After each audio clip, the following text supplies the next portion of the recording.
নমস্কার বন্ধুরা, কেমন আছো সবাই? আশা করি সকলেই ভালো আছো। আমার চ্যানেলে সবাইকে স্বাগত জানিয়ে আরও একটা নতুন ভিডিও শুরু করছি। আজকে সকাল থেকে এক নাগাড়ে এতটা পরিমাণে বৃষ্টি হচ্ছিল যে সংসারে কাজকর্ম কি করে করব সেটাই কিন্তু ভেবে কুল কিনারা পাচ্ছে না। তো আজকে এক নাগাড়ে কিন্তু বৃষ্টি হচ্ছিল, একেবারেই কিন্তু সকাল থেকে থামার কোনো কিন্তু নামগন্ধই নেই। পরবর্তীতে কিন্তু আরও জোরেই কিন্তু বৃষ্টি এসেছিল। গ্রাম অঞ্চলে থাকা যেরকম একদিক দিয়ে সুবিধা আছে, আবার অন্য দিক দিয়ে কিন্তু অসুবিধাও আছে।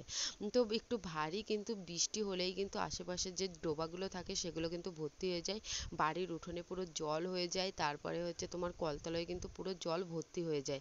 তো সেই সমস্ত কিছু অসুবিধার সম্মুখীন হয়েও কিন্তু সংসারের কাজকর্মগুলো সেরে নিতে হয়। তো কি আর করার আছে, উনুন ধারে একটু চা তৈরি করে নিয়ে বাবা মাকে দিয়ে তারপর তোমাদের দাদাভাইয়ের জন্য নিয়ে সোজা কিন্তু ঘরে চলে আসলাম। তো ওকে চাটা দিয়ে দিয়ে তারপরে সোজা চলে এসেছি আবার উনুন ধারে সকালের মানে ভাতটা করে নিতে।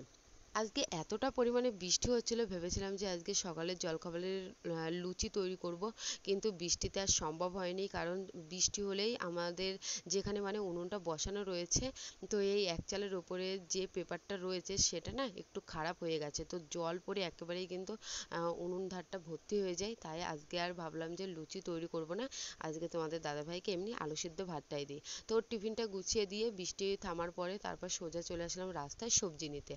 আর এখন যা দ্রব্যমূল্যের দাম যে পরিমাণে বেড়েছে, আমাদের মতো মধ্যবিত্তদের কিন্তু কিনে খাওয়াই দুষ্কর হয়ে পড়েছে, কিন্তু কিচ্ছু করার নেই, পেট চালাতে হলে তো খেতে তো হবেই। তো এখানে হচ্ছে লাউ নিয়ে নিয়েছি, আর কিছু ভেন্ডি, কিছু পেঁয়াজ, আর একটু আদা কিন্তু নিয়ে নিলাম। বৃষ্টির আশায় আজকে বসে থাকতে থাকতে অনেকটা পরিমাণে লেট হয়ে গিয়েছিল, তাই তো একেবারে কিন্তু সবজিগুলো নিয়ে সমস্ত কিছু গুছিয়ে নিয়ে দুপুরের রান্নাটাও কিন্তু কমপ্লিট করা হচ্ছে। আজকে যেহেতু আমার শাশুড়ি মাও বাড়িতেই ছিল, শ্বশুর মশাইও ছিল, তাই তো বাবা একটু বাজার থেকে বৃষ্টি মাথায় এখানে হচ্ছে একটু খাসির মাংস এনেছে। তাই আজকে কিন্তু সেই রান্নাটাই কিন্তু মা করে নিচ্ছে আর কি। তো রবিবার আসলে মনে হয় যে আজকে একটু শাশুড়ি মায়ের হাতের রান্না খাবো, কিন্তু মা আবার পরবর্তীতে বলে যে তুই রান্না কর, একদিন আমার বাড়িতে আছি, একদিন আমি একটু রেস্ট নিই। তো সেদিন আর কি আর করার আছে, সেই মুহূর্তে কিন্তু আমাকে রান্নাটা সেরে নিতে হয়। তো আজকে রান্নাটা কিন্তু আমার মাই কিন্তু তৈরি করে নিয়েছিল, আর বৃষ্টিতে কাঠগুলোও যেহেতু একটু ভিজে গিয়েছিল, তাই কিন্তু রান্না করতে বেশ কিন্তু অসুবিধা হয়েছে। আর আমার শাশুড়ি মায়ের হাতে কিন্তু মাংস রান্না আমার ভীষণ ভালো লাগে। তো যেরকমই হোক না কেন মায়ের হাতের রান্না কিন্তু আমার বেশ সুন্দর লাগে। তো দুপুরে এখানে হচ্ছে আমাদের রান্না বান্না একেবারে কমপ্লিট হয়ে গেছে, তারপরে সোজা চলে আসলাম দুপুরে খাওয়ার মেনুতে। তো আজকে কি কি রান্না হয়েছে সমস্ত কিছু তোমাদের সঙ্গে শেয়ার করব। আর তোমাদের দাদাভাই কিন্তু চলে এসেছে, আজকে চারজনে মিলে একসঙ্গে বসে কিন্তু খাবো। তো অনেক দিন বাদে আজকে চারজন একসঙ্গে কিন্তু বসে দুপুরে কিন্তু খাওয়া দাওয়াটা হবে। তো ছোটোখাটো জিনিস হোক না কেন, পরিবারের সকলের সঙ্গে ভাগ করে খাওয়ার মজাটাই কিন্তু দ্বিগুণ এনে দেয়। তোমরা অনেকেই কমেন্ট করেছিলে যে দিদিভাই তোমার শাশুড়ি মায়ের সঙ্গে তোমার সম্পর্ক কেমন, বা তোমার শ্বশুরবাড়ির সকলের সঙ্গেই তোমার সম্পর্কটা কেমন।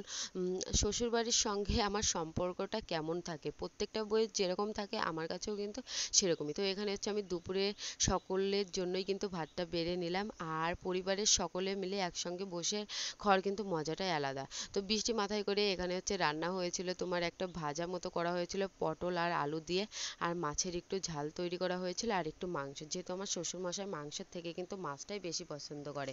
তো শাশুড়ি মায়ের সঙ্গে আমার সম্পর্কটা একটা মা মেয়ের যেরকম সম্পর্ক থাকে, আমার শাশুড়ি মায়ের সঙ্গেও কিন্তু আমার সম্পর্কটা ঠিক তেমন। তো ভালোবাসা পেতে হলে ভালোবাসা কিন্তু আগে তোমাকে দিতে হবে, তারপরেই কিন্তু ভালোবাসাটা পাওয়া যায়। তো একটা সংসারে কিন্তু সবসময় যে সুখে থাকে, সবসময় যে হাসি খুশিতে থাকে সেটা কিন্তু নয়। সংসার জীবনে কিন্তু অশান্তি কিন্তু অবশ্যই থাকবে, তার মাঝেও কিন্তু সুখ এটা তো অবশ্যই আছে। মেয়েরা হচ্ছে যতদিনই বাঁচবে না কেন ততদিনই কিন্তু তাদেরকে মানিয়ে গুছিয়ে কিন্তু নিতে হবে। তো মেয়েরা যেখানেই যায় না কেন সেখানকার মানুষজনদের কিন্তু একেবারেই আপন করে নিতে হয় নিজের মতো করে। তো এই যে মায়ের হাতের মাংসটা কিন্তু জাস্ট অসাধারণ, তো আমার তো বেশ ভালো লেগেছে। আর এখানে দেখো তোমাদের দাদাভাইও কিন্তু খেতে বসে গেছে, ও মাংস পেলে আর অন্য কিছু সেরকম একটা পছন্দ করে না। তারপরে দুপুরবেলা সকলে একসঙ্গে খাওয়া দাওয়া করে মা এখানে হচ্ছে কিছু ফল কিন্তু কেটে নিচ্ছে। যেহেতু সপ্তাহে একটা দিন শাশুড়ি মা বাড়িতে থাকে আর সেই দিনটাতে কিন্তু আমরা প্রত্যেকেই একসঙ্গে বসেই কিন্তু খাওয়া দাওয়া করার চিন্তা ভাবনা করি।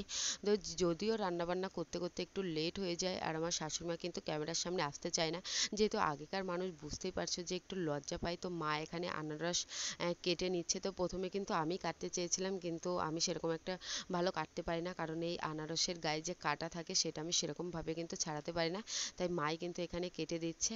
আর এই যে এখানে কিন্তু তোমার মৌসুমী লেবু কিন্তু কাটা ছিল, তো সেটাই খাচ্ছিলাম। আর তোমাদের দাদাভাইকে এক পিস হচ্ছে যে দিয়ে দিয়েছি, ও কিন্তু দোকানে চলে যাবে।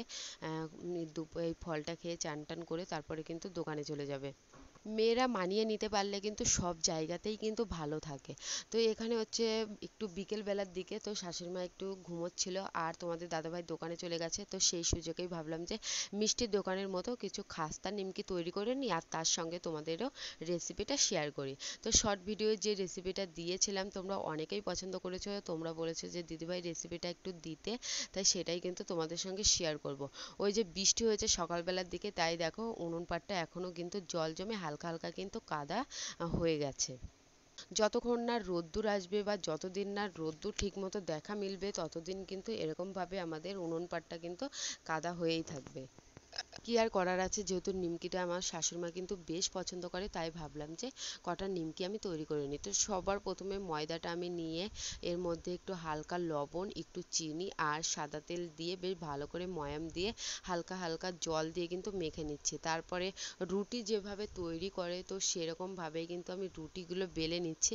আর যেরকম লুচি তৈরি করে না, তো সেরকম ভাবেই কিন্তু ময়দাটা বেশ ভালো করে কিন্তু মাখিয়ে নিতে হবে, যাতে প্রত্যেকটা নিমকি পারফেক্ট ভাবে কিন্তু ফোলে ইজিলি।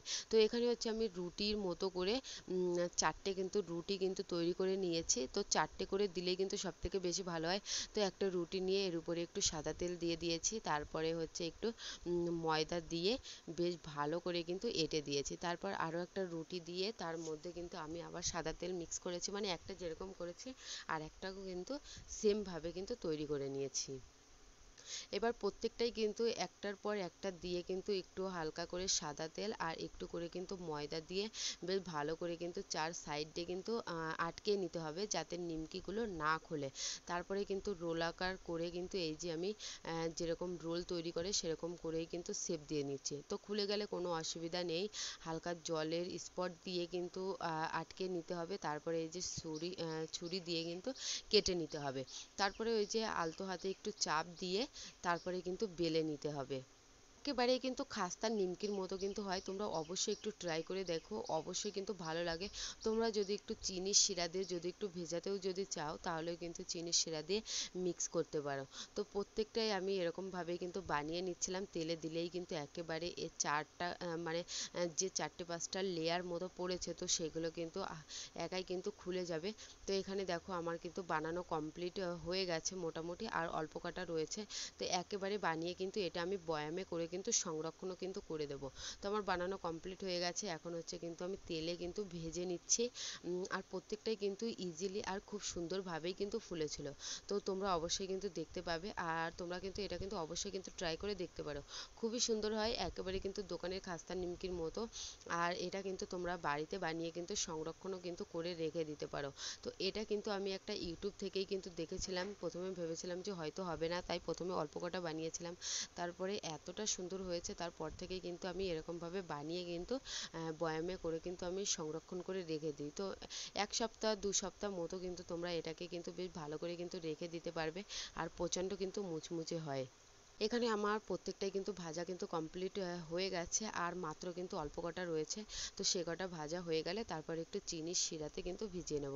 আর আমার ভিডিও তোমাদের কেমন লাগে অবশ্যই কমেন্ট করে জানিও। আর যাদের গ্রামে বাড়ি, যারা গ্রামে থেকে আমার এই ভিডিওটি দেখছো তারা অবশ্যই বুঝতে পারবে যে জলকাদার মধ্যে সংসারে কাজকর্ম করতে কতটা অসুবিধার সম্মুখীন হতে হয়, কিন্তু কিচ্ছু করার নেই, সংসারে কাজকর্ম তো করে যেতেই হবে। এই যে তোমরা দেখতেই পাচ্ছ যে কতটা মুচমুচে হয়েছে। এবার হচ্ছে চিনির শিরাতে কিন্তু আমি ভিজিয়ে নিলাম। তো অবশ্যই তোমরা সকলেই ভালো থেকো, আশা করছি আবারও নতুন ভিডিওর সঙ্গে খুব তাড়াতাড়ি তোমাদের সঙ্গে দেখা